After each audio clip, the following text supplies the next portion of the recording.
Bonjour à tous et bienvenue sur ma chaîne La peinture à l'huile, c'est pas difficile, avec Boris Huguenel.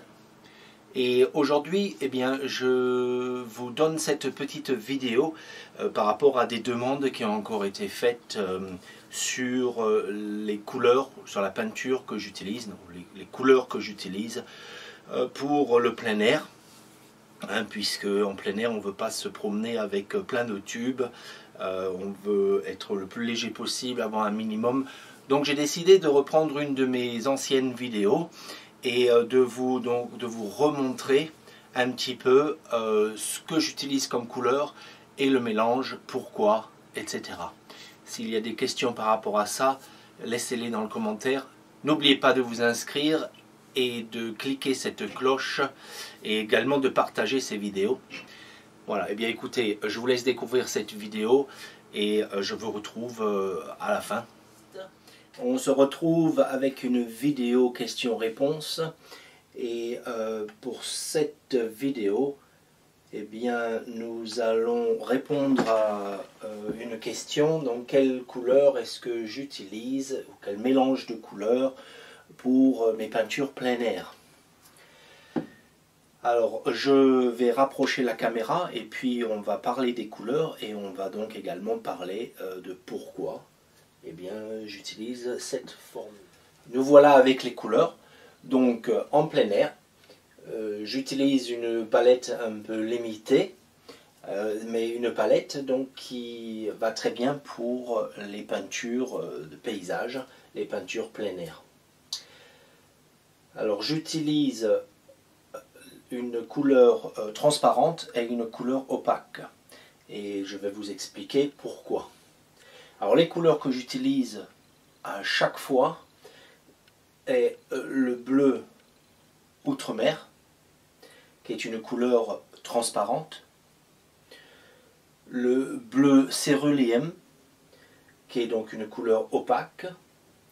Dans le rouge, j'utilise le rouge cramoisi permanent, qui est une couleur,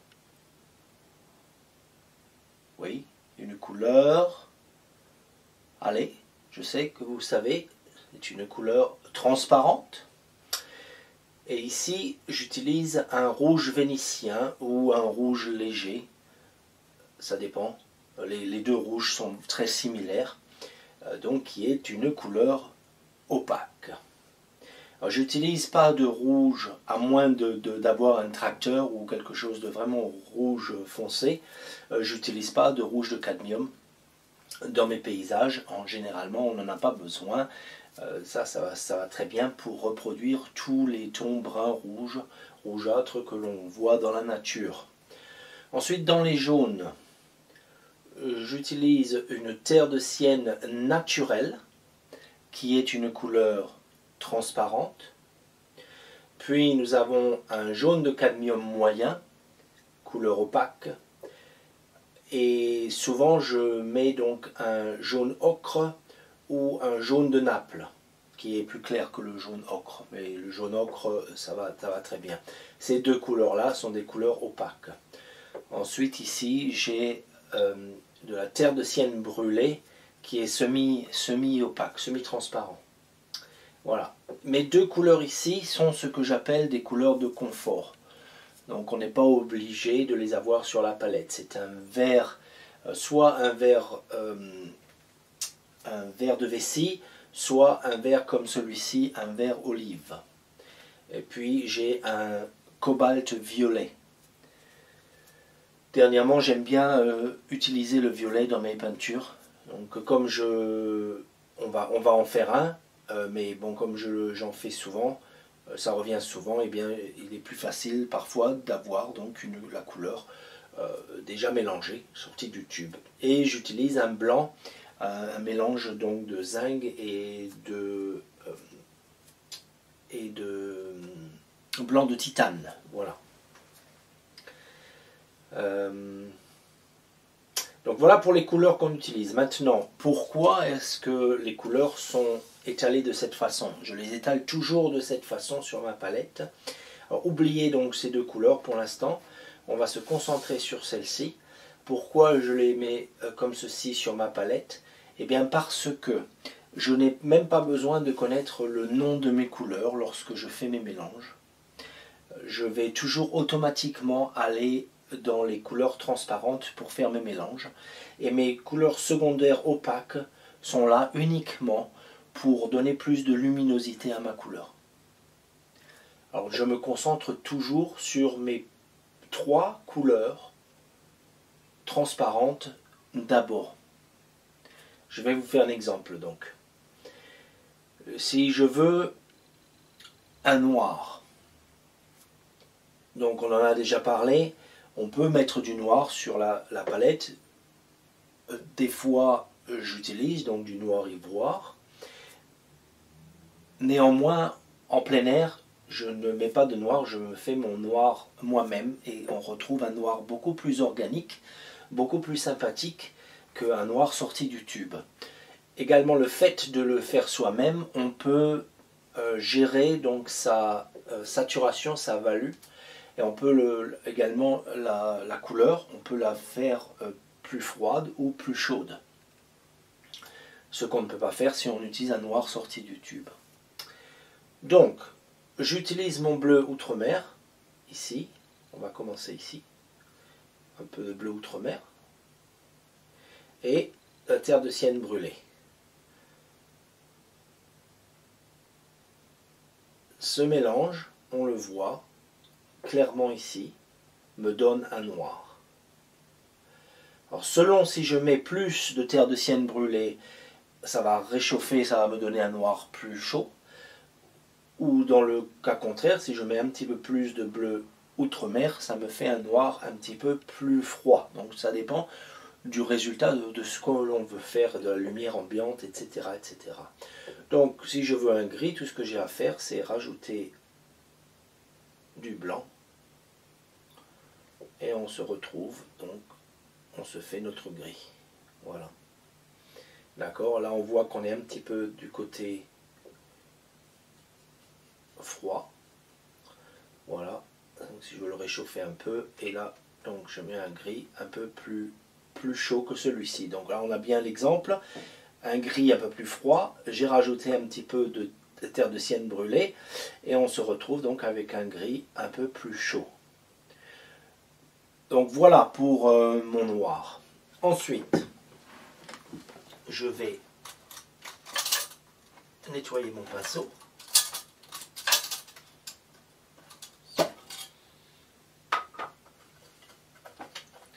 Et on va passer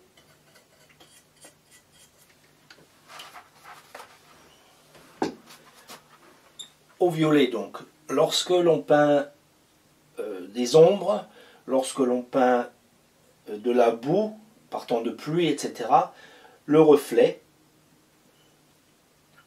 donc le reflet a un reflet un petit peu mauve, n'est-ce pas? Donc, pour l'obtenir, je prends un petit peu de mon rouge cramoisi, ici, et après, je prends quoi pour faire un mauve? Oui, c'est ça, je vais prendre mon bleu outre-mer. Donc une fois de plus, les couleurs transparentes. Et on se trouve, alors là c'est trop comment dire, ça fait un noir, hein, et donc pour bien voir notre couleur, il va falloir que l'on s'ajoute du blanc. Voilà. Donc nous avons notre mauve. On va mettre un tout petit peu moins de blanc ici.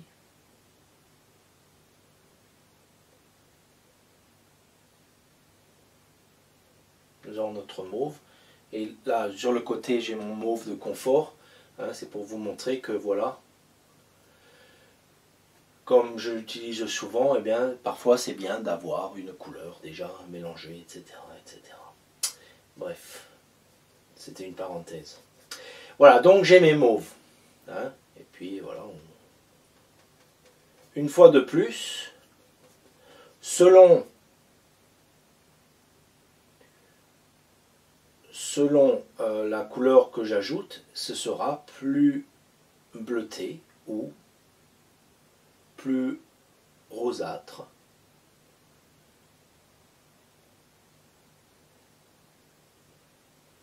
Mais ce sera toujours un mauve.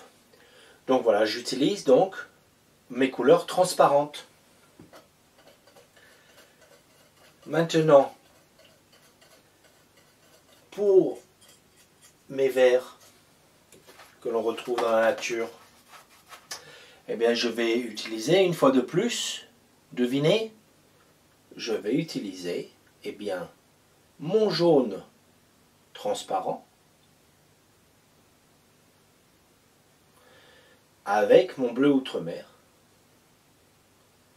Donc ce que j'ai oublié de préciser, si vous n'êtes pas familier avec les couleurs pour démarrer, tout ce qu'il vous faut penser, c'est que la première de chaque couleur est la couleur à utiliser pour faire vos mélanges.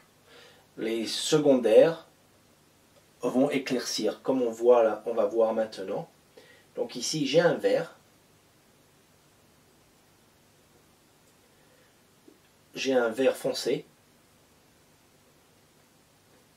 que je peux utiliser dans mes ombres ou dans mes pâturages verts. Pour l'éclaircir, je vais utiliser un peu de mon jaune de cadmium.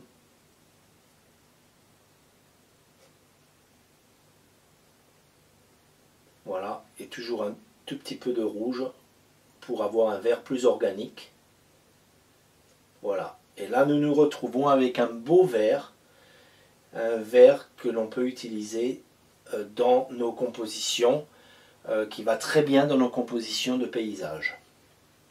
Ici mon vert transparent, à côté, si j'ajoute un petit peu de jaune, on retrouve un petit peu la même teinte. Donc ça c'est du vert olive, parfois donc c'est bien de l'avoir sur la palette, si on ne veut pas se faire les mélanges. Mais c'est tout à fait donc possible de faire vos mélanges à base donc de votre jaune, donc c'est de la terre de sienne naturelle, couleur transparente, avec notre bleu outre-mer transparent. On se retrouve avec un très beau vert.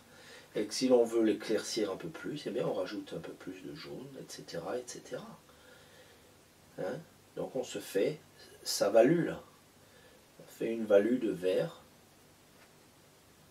ici, de plus en plus. Voilà. Ok. Très bien. Alors on évite d'utiliser du blanc, mais parfois quand c'est vraiment intense, eh bien oui, il faut un petit peu de blanc pour avoir un vert bien chaud et bien intense. Voilà pour le vert. Et donc si on veut du vert plus foncé, encore plus foncé, eh bien on utilise, je vais nettoyer mon pinceau, si je vais mettre à côté, j'utilise un vert bien foncé. Si on veut aller bien dans les feuillages au niveau des ombres, eh bien je refais pareil. Donc je prends donc mon jaune transparent ici, avec mon bleu outre-mer. Oups, je veux pas ça. Mon bleu outre-mer, un peu plus de ce jaune. Voilà, où on obtient un vert bien foncé. Et on peut ajouter un petit peu de terre de sienne brûlée qui va nous foncer encore plus ce vert.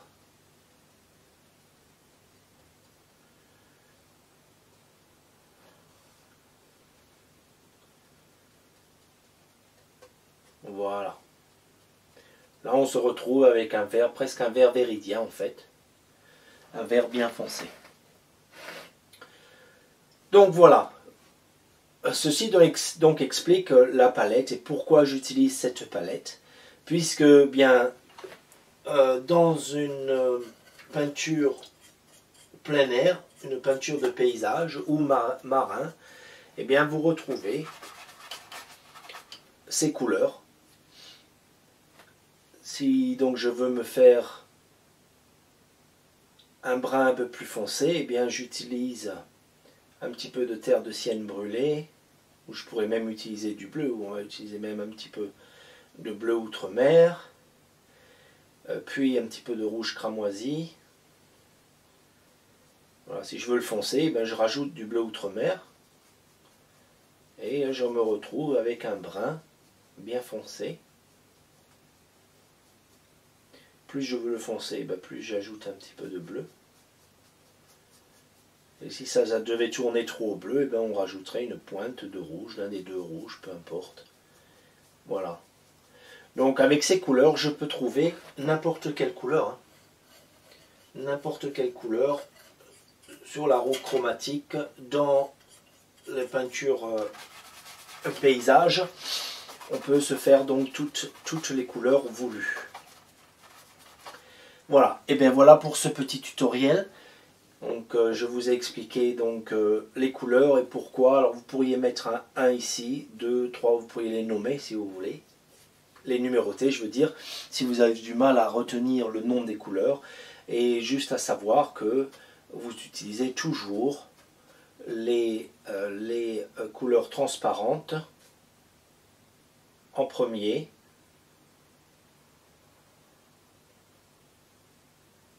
Voilà un orange. Donc j'utilise le rouge cramoisi, transparent, le jaune, la terre de sienne naturelle, et je me retrouve avec un orange naturel. Pas un orange vif que l'on ne peut pas trouver, à moins que ce soit une fleur, mais même si on veut un orange vif, alors qu'est-ce que je fais si je veux un orange un peu plus vif là? Eh bien je rajoute un petit peu de mon cadmium, de la couleur opaque, je rajoute ça à cette couleur et je me retrouve donc avec un orange plus intense, moins organique, etc., etc. Et on peut jouer, on peut faire ça.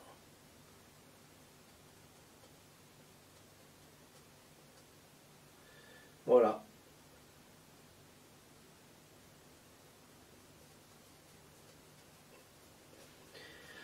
Voilà.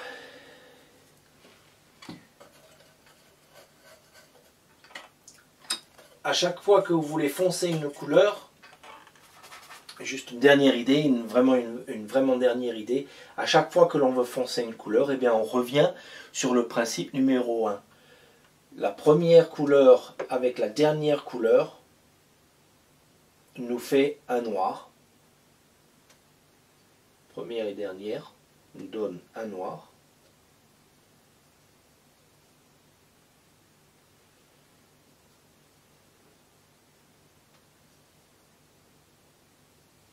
Voilà. Première et dernière nous donne un noir. Donc on utilise, à chaque fois que l'on veut foncer une couleur, eh bien on peut utiliser un tout petit peu de ces deux couleurs que l'on rajoute dans l'autre couleur, comme on a fait avec le vert ici. Comme je peux faire, je fasse attention parce que là c'est plein de noir, mais comme je peux faire là avec l'orange,